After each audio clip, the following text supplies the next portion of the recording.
समाज सेविका शालिनी पटेल के नेतृत्व में पूर्व राष्ट्रपति एपीजे अब्दुल कलाम की मनाई गई पुण्यतिथि। देश के 11वें राष्ट्रपति भारत रत्न पद्म विभूषण पद्म भूषण से सम्मानित एवं महान वैज्ञानिक मिसाइल मैन के नाम से पूरे विश्व में पहचाने जाने वाले महामानव डॉक्टर एपीजे अब्दुल कलाम की आज पुण्यतिथि है। 27 जुलाई 2015 को देशवासियों ने अपना एक अमूल्य हीरा खो दिया था। 27 जुलाई 2015 को शिलांग में महान वैज्ञानिक ने अंतिम सांस ली थी। उस दिन पूरा देश रोया।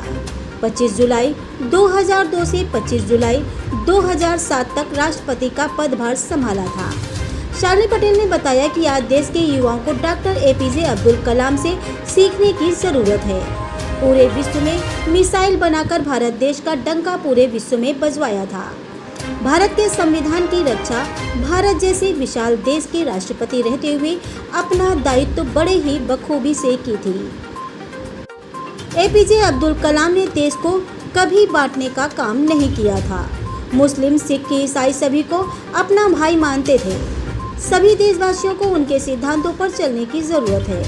देश के लोगों को उनकी किताबों को पढ़ने की जरूरत है। आज देश के लोकतंत्र को बचाने की भी जरूरत है। हमारा देश विश्व का सबसे बड़ा लोकतंत्र है। वर्तमान परिस्थितियों को देखते हुए नफरत को देश प्रेम की भावना में बदलने की भी जरूरत है। कार्यक्रम में शालिनी पटेल, भैरवदीन, जितेंद्र कुमार खंगार, रमाकांत तिवारी, शेर बहादुर सिंह, दिनेश सिंह, दीनू शिवानी सिंह, वैश्य, राजेश कुमार गुप्ता, अशोक वर्धन, कर्ण, रफत खान, केपी सिंह, कुलदीप वर्मा, श्री राम मिश्रा, वीरेंद्र सिंह, प्रदीप पाल, संजीव गुप्ता आदि लोग सम्मिलित रहे। अमर स्तंभ के लिए ब्यूरो रिपोर्ट बांदा।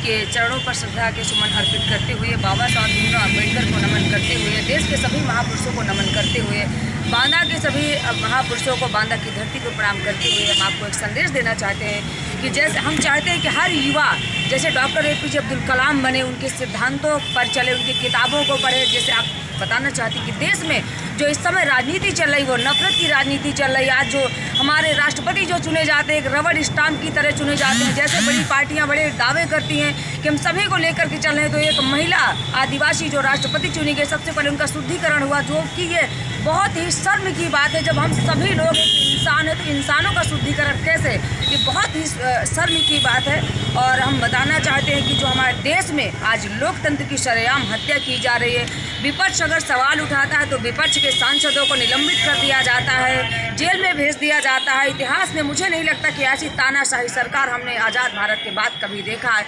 इतने इनसे तो अच्छे अंग्रेज थे कि उन्होंने देश के लिए कुछ दिया है, लूटा है तो दिया, लेकिन जो इस समय तानाशाही की जो सरकार चल रही है वो देश को बराबर लूटी जा रही है, देश की संपत्ति, जबकि देश की संपत्ति उन्होंने बनाए नहीं। तो देश के किसी भी व्यक्ति को देश की संपत्ति बेचने का अधिकार नहीं है, जो कि ये बड़े शर्म की बात है। ये भूल जाते हैं डॉक्टर एपीजे अब्दुल कलाम, जिन्होंने भारत देश का डंका पूरे विश्व में बजाया है, मिसाइल मैन, महान वैज्ञानिक कह रहे हैं। आज उनकी पुण्यतिथि मनाना ये तानाशाही सरकार बिल्कुल भूल जाती है, जो कि ये बड़ी शर्म की बात है। और मैं एक बात और कहना चाहती हूँ, चाहे वो बुजुर्ग हो, चाहे नौजवान हो, चाहे मेरी माताएं हो, चाहे बहनें हो, महापुरुषों की डॉक्टर एपीजे अब्दुल कलाम अगर बनना है तो उनकी किताबों को पढ़ना बहुत ज़रूरी है। जो कि हम व्हाट्सअप, फेसबुक में जो टाइम देते हैं, अगर उनकी किताबें पढ़ें तो जरूर उस देश में परिवर्तन आएगा। और हम तानाशाही सरकार के खिलाफ बिल्कुल लड़ेंगे, जीतेंगे, हम अपने लोकतंत्र को बचाएंगे। ये मेरी कसम है, इस बांदा की धरती पर मैं कसम लेती हूँ कि ये लड़ाई मैं बांदा से लेकर के दिल्ली तक लड़ूंगी। और सभी देशवासियों को आह्वान करती हूँ कि मेरा साथ दे, मैं आपकी बहन बेटी हूँ। मैं आपका और किस तरह कार्यक्रम रखा गया था? मेरा नाम शालिनी पटेल है और मैं सोशल वर्कर हूँ। आज हमारे भारत देश के गृह में 11वें राष्ट्रपति भारत रत्न से सम्मानित भारत के मिसाइल मैन, भारत देश में विश्व का डंका बजाने वाले स्वर्गीय श्री डॉक्टर एपीजे अब्दुल कलाम जी की आज पुण्यतिथि थी। उनका कार्यक्रम हमने बांदा अशोक लाट में रखा था और हमने युवाओं को, देशवासियों को संदेश दिया है कि उनके मार्ग पर चलने की ज़रूरत है, उनके किताबों की पढ़ने की ज़रूरत है, उनके सिद्धांतों पर चलने की ज़रूरत है। हम चाहते हैं कि सभी युवा आगे आए और देश का नेतृत्व संभालें और वैज्ञानिक बने, जैसे उन्होंने महान वैज्ञानिक बने हैं। यही संदेश देना चाहते हैं और लोकतंत्र, संविधान को बचाना है। सभी लोग मिलकर के हम संविधान और लोकतंत्र को बचाएं।